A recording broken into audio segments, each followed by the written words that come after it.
अभी जो हम लोग का सीरीज चल रहा है वो चल रहा है ऑब्जेक्ट ओरिएंटेड प्रोग्रामिंग यूजिंग सीसार, और हम लोग पॉलीमॉर्फिज्म पढ़ रहे थे। पॉलीमॉर्फिज्म में बताए थे कि दो तरह का पॉलीमॉर्फिज्म होता है, स्टैटिक एंड डायनेमिक। स्टैटिक के अंदर आपका ऑपरेटर ओवरलोडिंग होता है, कंस्ट्रक्टर ओवरलोडिंग होता है, मेथड ओवरलोडिंग होता है। लेकिन अब आएंगे हम लोग नेक्स्ट टॉपिक पे जिसका नाम है डायनेमिक पॉलीमॉर्फिज्म। डायनेमिक पॉलीमॉर्फिज्म में क्या है, तो इसके अंदर जो जनरली होता है वो हम लोग करते हैं डायनेमिक बाइंडिंग। तो dynamic polymorphism also known as run time polymorphism in C sharp allow the method called to be determined at the run time based on actual object type not the reference type। अब यहां पे क्या है कि बहुत लोग इस particular topic में आके कंफ्यूज हो जाता है कि रन टाइम में मेथड या कंपाइल टाइम में मेथड का जो बाइंडिंग होता है वो कैसे होता है, क्यों होता है, कब कंपाइल टाइम में होता है, कब रन टाइम होता है। लेकिन उसके लिए डायनेमिक पॉलीमॉर्फिज्म बताने से पहले एक इंपॉर्टेंट कॉन्सेप्ट हम अभी बताने जा रहे हैं। जब तक वो कॉन्सेप्ट समझ में नहीं आएगा तब तक डायनेमिक पॉलीमॉर्फिज्म आपको समझ में नहीं आएगा। होता है क्या है कि कभी भी कोई भी क्लास जब बनाते हैं तो क्लास को भी हम लोग बोलते हैं एक तरह का टाइप बनता है, डेटा टाइप बनता है। Class is also user defined, also an user defined data type. अब यूजर डिफाइंड डेटा टाइप का मतलब क्या होगा, कोई एक टाइप बन रहा है। अब कोई भी क्लास किसी क्लास को इनहेरिट करता है, जो डिराइव क्लास होगा अगर किसी बेस क्लास को इनहेरिट करता है तो डिराइव क्लास भी किस टाइप का हो जाता है, बेस टाइप का हो जाता है। अब अगर इसको समझाने के लिए हम बताएं तो एक सिंपल सा एक नॉर्मल सा एक हम नॉर्मल प्रोग्राम बना के सिर्फ दिखाना चाहते हैं, उसको थोड़ा ध्यान से देखो तुम लोग, तो इस कॉन्सेप्ट समझ में आएगा। जैसे मान लो यहाँ पर हम किए यूजिंग सिस्टम। अब यहाँ पे बनाते हैं पब्लिक क्लास, सिंपल क्लास ए बना दिए। इसके पास एक फंक्शन बनाते हैं पब्लिक वॉइड डिस्प, और यहां पे देते हैं कंसोल डॉट राइट लाइन। ये कॉन्सेप्ट ध्यान से समझना जो भी हम बताने जा रहे हैं, तभी पूरा का पूरा डायनेमिक पॉलीमॉर्फिज्म समझ में आएगा। तो कंसोल डॉट राइट लाइन यहां देते हैं डिस्प ऑफ ए। अब हम लोग बनाते हैं पब्लिक क्लास बी, और ये इनहेरिट कर रहा है ए को। तो as per the inheritance rule, जैसी कोई भी क्लास किसी क्लास को इनहेरिट करता है तो इसका भी टाइप क्या हो जाता है, इसका भी टाइप बेस टाइप जैसा ही होता है। मतलब बी तो अपने आप में एक टाइप है, लेकिन वो किस टाइप का है, ए टाइप का। ठीक है। अब हम लोग क्या करते हैं, इसके अंदर ओवरराइड करते हैं किसको, डिस्प को। Public void, public override void disp, और यहां पे देते हैं डिस्प ऑफ बी। सिंपल है, हम ओवरराइड कर दिए। अब अगर आप ए क्लास का ऑब्जेक्ट बना के डिस्क को कॉल करेंगे तो ये कॉल होगा, बी क्लास का ऑब्जेक्ट बना के कॉल करेंगे तो ये कॉल होगा। देख लेते हैं होता है कि नहीं।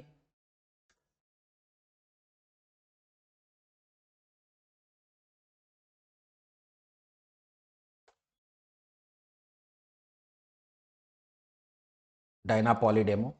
यहां मेन बनाते हैं पब्लिक स्टैटिक वॉइड मेन, और ऑब्जेक्ट बनाते हैं किसका, ए का। ए का ओबीजे 1 इक्वल्स टू न्यू ए, और एक बी का भी ऑब्जेक्ट बनाते हैं, बी का OBJ 2 equals to new B. Clear है। ओबीजे 1 डॉट डिस्प करते हैं, ओबीजे 2 डॉट डिस्प करते हैं। देखते हैं क्या क्या मैसेज प्रिंट होता है। तो चलो इसको कंपाइल करके देखते हैं, सेव करते हैं इसको पहले।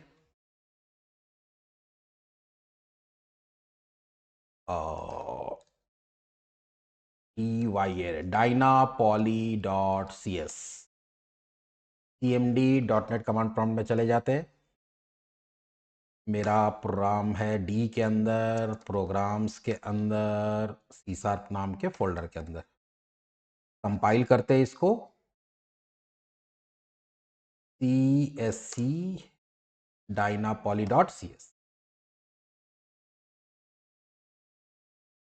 अच्छा, अब यहाँ पे ओवरराइड नहीं हो रहा। ओवरराइड इसलिए नहीं हो रहा क्योंकि यहाँ पे इसको, अब यहीं पे देखो प्रॉब्लम आ गया। प्रॉब्लम क्या आया, देखो एरर क्या रहा, can not override inherited member A dot disp because it is not mark as virtual abstract और ओवरराइड।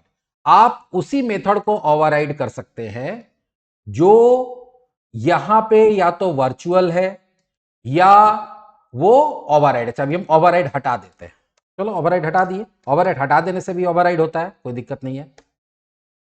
अब वार्निंग आ रहा, वार्निंग से कोई लेना देना नहीं है, क्योंकि ओवरराइड कीवर्ड तभी यूज कर सकते हैं जब ऊपर वर्चुअल होगा। वर्चुअल क्या होगा, वही हम लोग को डायनेमिक पॉलीमॉर्फिज्म में पढ़ना है। चलो अब आते हैं हम लोग इसको रन कराते हैं।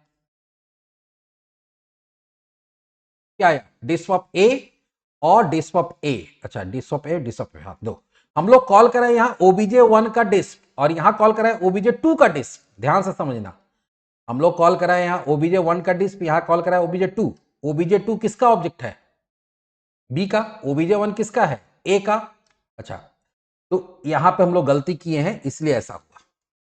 दोनों में क्या आ रहा था? ए, क्योंकि हम लोग यहां पे क्या किए थे? चेंज नहीं किया था। फिर से कंपाइल करते हैं, फिर से रन कराते हैं। इस बार देखना जो हम लोग चाहते हैं वो हो जाएगा। एक ए का कॉल हुआ, एक बी का कॉल हुआ। यहां तो कोई प्रॉब्लम नहीं है, ठीक है, हम ओवरराइड कर दिए, वार्निंग आ रहा, जो भी आ रहा छोड़ दो। अब मेन कॉन्सेप्ट जो हम बताने जा रहे हैं वो क्या बताने जा रहे हैं कि हम लोग पढ़े कि जब भी ऑब्जेक्ट बनाते हैं उसका दो पार्ट होता है। पहला पार्ट ये होता है, दूसरा पार्ट ये होता है। पहला पार्ट आपका रेफरेंस टाइप बनाता है और दूसरा टाइप पार्ट क्या करता है? उसका मेमोरी एलोकेट करता है। तो यहां पे ए टाइप का एक रेफरेंस टाइप बना, तो जिस टाइप का मेमोरी का रेफरेंस रखना होता है उसी टाइप का ऑब्जेक्ट बनाना पड़ता है। तो ए का मेमोरी का एड्रेस रखना है तो ए का बना लिए, बी का रखना है तो बी का रेफरेंस टाइप बना लिए। लेकिन यहां पे हम बताए क्या कि जब भी हमारा कोई भी बेस क्लास हो, कोई डिराइव क्लास इनहेरिट करता है, तो डिराइव क्लास में किस टाइप का हो सकता है? हो जाता है बी टाइप का। मतलब यहां पे ये है कि आप चाहें तो ए के रेफरेंस टाइप में बी के मेमोरी को स्टोर कर सकते हैं, बी के ऑब्जेक्ट का मेमोरी को स्टोर कर सकते हैं। अभी देखो, अभी हम कर दिए OBJ1.disk, यहां तक तो काम हो गया। अब हम लोग क्या करते हैं कि OBJ1 जो है उसका एड्रेस चेंज करते हैं, उसमें नया एड्रेस डालते हैं। किसका? बी का। अब कंपाइल करते हैं और उसका फिर इसको रन कराते हैं OBJ1.disk। तो देखो, कंपाइल होने में कोई एरर नहीं आएगा। देखते हैं, वार्निंग है, वार्निंग से कोई लेना देना नहीं है। रन कराते हैं। अब जब रन करा रहे हैं तब यहां पे देखो समस्या आ रहा है। क्या आ रहा है? डिस्प ऑफ ए और दूसरा भी डिस्प ऑफ ए। अब यहां तुम बोलोगे कि सर पहला बार तो ए में हम लोग किसका रेफरेंस डाले थे? ए ऑब्जेक्ट का। तो ए का कॉपी आ गया होगा इसके अंदर, ठीक है, तो उसको कॉल करा लिया। लेकिन दूसरा बार क्या किए? OBJ1 में हम किसका रेफरेंस डाल दे रहे हैं? बी का। अब ये क्यों हो पा रहा है? क्योंकि OBJ1 किस टाइप का है? ए टाइप का, और हम उसमें रेफरेंस किसका डाल रहे हैं? बी का। वो इसलिए डाल पा रहे हैं क्योंकि एक ए को कौन इनहेरिट किया? बी। तो बी का भी टाइप क्या हो गया? ए। तो ये इससे क्लियर एक चीज समझ में आता है कि अगर आप चाहें तो बेस क्लास का रेफरेंस टाइप बना के उसमें डिराइव क्लास का ऑब्जेक्ट का मेमोरी स्टोर कर सकते हैं, इसमें कोई प्रॉब्लम नहीं है। क्यों? क्योंकि बी भी तुम्हारा किस टाइप का हो जाता है? ए टाइप का हो जाता है। लेकिन जब OBJ1 जब डिस्क हम लोग कॉल कराए तो ये तो अब रेफरेंस बी का रख रहा है, तो बी का डिस्क कॉल होना चाहिए था, लेकिन ये कॉल नहीं हुआ। क्यों नहीं कॉल हुआ? क्योंकि यहीं पे हो जाता है तुम्हारा स्टैटिक बाइंडिंग और डायनेमिक बाइंडिंग का कॉन्सेप्ट। होता क्या है कि पहली बार जैसी ए का OBJ बना और उसमें ए का रेफरेंस गया, ये OBJ जो है उसका बाइंडिंग किसके साथ हो गया? पहली बार वो ए के साथ हो गया। और ये कब हुआ होगा? जब हम लोग प्रोग्राम कंपाइल करते हैं तब। तो जब हम लोग जनरली क्या होता है कि नॉर्मल फॉर्म में जब भी कोई प्रोग्राम को कंपाइल करते हैं तो प्रोग्राम कंपाइल करते समय डिसाइड हो जाता है कि कौन से ऑब्जेक्ट के साथ कौन सा फंक्शन कॉल होगा। तो कंपाइल टाइम में डिसाइड हो गया कि भैया ये, क्योंकि पहली बार ये ए का रेफरेंस रखा है, इसलिए OBJ के साथ किसका कॉल होगा? ए का ही कॉल होगा। उसके बाद भले ही हम लोग रेफरेंस चेंज कर दिए, लेकिन बाइंडिंग OBJ1 का मेंबर्स इसके पास बी का आ जाएगा, कोई वेरिएबल वगैरह है, लेकिन मेथड का बाइंडिंग वो किसके साथ रह गया? ए के साथ ही रह गया। क्यों? इसके पीछे एक लॉजिक है, अभी तक बार बार आप लोग को बताया गया, इसलिए बोले कि इस कॉन्सेप्ट को समझना जरूरी है। बार बार आपको यह बताया गया कि जब ऑब्जेक्ट बनाते हैं तो मेंबर का कॉपी आ जाता है ऑब्जेक्ट के पास में, ठीक है, लेकिन मेंबर का कौन सा कॉपी आता है? मेंबर का सिर्फ और सिर्फ वेरिएबल का कॉपी आता है, फंक्शन का कॉपी नहीं आता है। फंक्शन का सिर्फ लिंक आता है ऑब्जेक्ट के पास। तो जैसी प्रोग्राम कंपाइल करता है तो कंपाइल करते समय जो पहला रेफरेंस आता है, जैसे ए का रेफरेंस आया, तो वो ए के मेथड के साथ ही OBJ क्या हो गया? लिंक हो गया, स्टैटिक बाइंडिंग हो गया। स्टैटिक मतलब कंपाइल टाइम में डिसाइड हो गया। अब भले ही हम रेफरेंस चेंज कर रहे हैं तो अगर वेरिएबल देखोगे तो उसमें बी का आ जाएगा, लेकिन वो जो स्टैटिक बाइंडिंग कंपाइल टाइम में डिसाइड हो गया है तो वो किसके साथ लिंक रह गया? ए के साथ ही। तो इसी प्रॉब्लम को हम लोग बोलते हैं कि भाई स्टैटिक बाइंडिंग का प्रॉब्लम ये है कि अगर आप ऐसा कभी कोशिश कर रहे हैं कि डिराइव क्लास का ऑब्जेक्ट को बेस क्लास के रेफरेंस टाइप में डाल रहे हैं तो वहां पे मेथड का लिंकिंग चेंज नहीं होता। तो इसी चीज को करने के लिए किसका जरूरत पड़ता है? डायनेमिक पॉलीमॉर्फिज्म का। तो यहां पे अगर देखो क्या है कि इट इज इंप्लीमेंटेड यूजिंग, इसमें इनहेरिटेंस होना चाहिए प्लस वर्चुअल मेथड बेस में होना चाहिए और ओवरराइड नीचे होना चाहिए।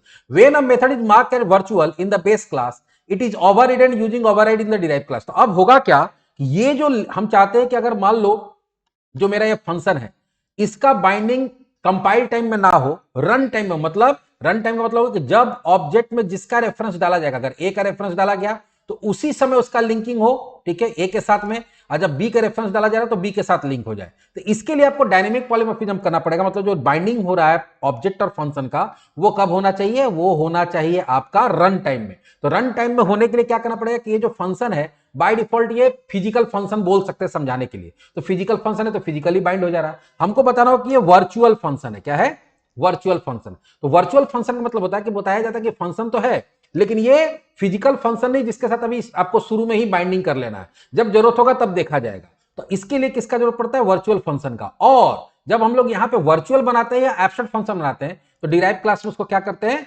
ओवरराइड कीवर्ड से ओवरराइड करते हैं। तो अभी अगर यहां देखोगे तो यहां पे देखो वर्चुअल मेथड के बारे में बताया गया है। तो virtual method in C sharp is a method that is declared in a base class and is meant to be overridden in the derived class। तो वर्चुअल बनाने का मतलब ही यही होता है कि भाई ये इसको इसलिए बनाया जा रहा है कि इसको डिराइव क्लास में क्या किया जाएगा, ओवरराइड किया जाएगा। मतलब इसका जो डिराइव क्लास होगा उसके पास इसी नाम से मेथड होगा, और जब कभी भी अगर बाइंडिंग का बात आता है तो जब ऑब्जेक्ट बनेगा उस समय डिसाइड होगा कि कौन सा मेथड कब कॉल होगा। It allow run time polymorphism या डायनेमिक पॉलीमॉर्फिज्म अलाउ करता है enabling dynamically method resolution based on the object type at run time. तो इसमें क्या होगा, रन टाइम में डायनेमिकली जब प्रोग्राम रन करता है तब ये कोड रन करेगा, तो उस समय डिसाइड होगा, रिजॉल्व होगा कि कौन सा ऑब्जेक्ट के साथ कौन सा मेथड कॉल होगा। तो कभी भी अगर आपको डायनेमिक बाइंडिंग करना है तो डायनेमिक बाइंडिंग का मतलब होता है कि आपका बेस क्लास के रेफरेंस टाइप में हम डिराइव क्लास का ऑब्जेक्ट का रेफरेंस टाइप में डिराइव क्लास का ऑब्जेक्ट का रेफरेंस डालेंगे, और जो फंक्शन मेरा कॉल होना चाहिए वो जो रेफरेंस टाइप है जिस समय जिस पर्टिकुलर ऑब्जेक्ट को पॉइंट कर रहा है, जैसे यहां पर भी पॉइंट कर रहा है ए को,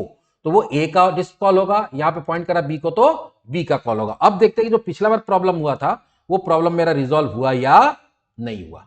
कंपाइल हो गया, कोई एरर कोई वार्निंग नहीं, रन कराइए। यहां पे क्या हो रहा है, disp of A disp of B. तो अगर आप कभी भी ऐसा सिचुएशन आता है जहां पे आपको बेस क्लास के रेफरेंस टाइप में डिराइव क्लास के ऑब्जेक्ट का रेफरेंस रखना है, ठीक है, एक्चुअल ऑब्जेक्ट का रेफरेंस रखना है, तो वहां पे फिर ऐसा मेथड जो बेस क्लास में भी है डिराइव क्लास में भी है, अगर आप चाहते हैं कि दोनों कॉल हो तो उसके लिए आपको बेस क्लास में वो सारे मेथड को एज अ वर्चुअल डिक्लेयर करना पड़ता है। वर्चुअल डिक्लेयर करने से क्या होता है कि जब कंपाइलर कंपाइल करता है प्रोग्राम को तो उस समय ऑब्जेक्ट के साथ उसका लिंक नहीं होने देता है, बोलता है भैया जब रन होगा तब देखिएगा कि आपके पास किसका रेफरेंस है, उसी के फंक्शन को कॉल कराइएगा।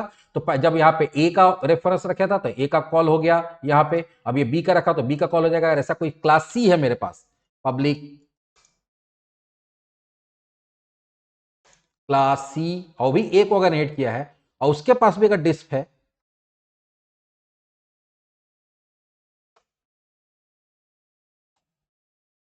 और यहां कर देते डिस्प ऑफ सी, तो हम लोग यहां पे क्या कर सकते हैं, अब फिर से हम लोग क्या कर सकते हैं कि ओबीजे 1 में नया ऑब्जेक्ट किसका बना देंगे, सी का रेफरेंस डाल देंगे, और ओबीजे 1 डॉट अब हम लोग क्या करेंगे, डिस्प करेंगे। तो अब ये अब इसके पास रेफरेंस किसका है, अब इसके पास रेफरेंस है सी का, तो सी वाला कॉल हो जाएगा। देखते हैं होता है कि नहीं होता है, वाह। अब अगर बात आता है कि अच्छा सी अगर ए को इनहेरिट नहीं करता है और अगर वो ओवरराइड करने की कोशिश करता है तब क्या होगा, चलो देखते हैं। तो पहला तो क्या बोला भैया कि C dot disp not found for the override, बोला भैया सी को आप ओवरराइड कर ही नहीं सकते हैं, क्योंकि ओवरराइड कब करते हैं, जब बेस क्लास होता है। ठीक है, हम ओवरराइड नहीं किए, हटा दिए, हटा दिए, हम ओवरराइड नहीं किए, नॉर्मल डिस्प बना दिए। अब देखते क्या होता है। अब यहां पे देखो क्या एरर आ रहा है, can not implicitly convert C to A, क्योंकि देखो सी क्योंकि ए को इनहेरिट नहीं किया है तो सी एक अलग टाइप हो गया, इस फैमिली से नहीं है, ए टाइप का सी नहीं है। तो अब बोल रहा है भैया कि जब आप ऑब्जेक्ट बना रहे हैं यहां पे और सी का रेफरेंस ए के रेफरेंस टाइप में डालने की कोशिश करें तो ए तो अलग डेटा टाइप हो गया और सी अलग टाइप हो गया, तो सी का रेफरेंस ए में स्टोर नहीं कर सकते क्योंकि वो अपने आप टाइप कास्ट नहीं हो पा रहा है। इसलिए ये ध्यान रहे कि आपका कोई भी क्लास का रेफरेंस टाइप वेरिएबल किसी दूसरे क्लास का रेफरेंस के ऑब्जेक्ट के रेफरेंस को तभी स्टोर कर सकता है जब कोई दूसरा क्लास जो है वो जिस क्लास के रेफरेंस में हम लोग स्टोर करना चाह रहे हैं उससे वो इनहेरिटेड हो। जैसे अगर सी अगर ए से इनहेरिटेड है तब तो काम बन जाएगा, क्योंकि सी भी किस फैमिली का हो गया, ए फैमिली का हो गया। तो ए फैमिली जो है, बाप जो है, वो अपना सारे बच्चा का रेफरेंस को स्टोर कर सकता है, लेकिन अगर वो लिंक में नहीं है तो रेफरेंस स्टोर नहीं होगा। तो इसी चीज को हम लोग क्या बोलते हैं, डायनेमिक पॉलीमॉर्फिज्म। डायनेमिक पॉलीमॉर्फिज्म के लिए क्या जरूरत पड़ता है, इनहेरिटेंस। बेस क्लास में आपको वर्चुअल मेथड बनाना पड़ेगा with the help of virtual keyword, ठीक है, और उसके बाद फिर उसको हम लोग ओवरराइड कीवर्ड से क्या करेंगे, हर बेस क्लास के अंदर उसको क्या करेंगे, ओवरराइड कर देंगे। तो ओवरराइड कर देने से क्या होगा, कभी जो डिस्प ऐसा मेथड है जिसका बाइंडिंग स्टैटिक कंपाइल टाइम में नहीं होगा, रन टाइम में जैसा जरूरत पड़ेगा वैसा बाइंडिंग होगा। तो इसी चीज को हम लोग क्या बोलते हैं, डायनेमिक बाइंडिंग। वर्चुअल फंक्शन क्यों यूज करते हैं, इसका रीजन क्या है, to allow derive class to provide specific implementation of the method. अगर आपके पास कोई बेस क्लास है, बेस क्लास के अंदर कोई मेथड है और आप उसको एब्स्ट्रैक्ट रखना नहीं चाहते, एक तो क्या कि एब्स्ट्रैक्ट रख देंगे, तो एब्स्ट्रैक्ट रखने से फायदा क्या हो जाएगा, एब्स्ट्रैक्ट रखने से फायदा ये हो जाएगा कि नीचे सब ओवरराइड करेगा अपने अपने हिसाब से, लेकिन आप चाहते नहीं बेस क्लास में भी वो काम करे और डिराइव क्लास में भी अपना अपना इंप्लीमेंटेशन अलग अलग हो। तो अगर स्पेसिफिक इंप्लीमेंटेशन आप देना चाहते हैं डिराइव क्लास को, तो ऊपर वर्चुअल बना दीजिए, नीचे ओवरराइड कर दीजिए।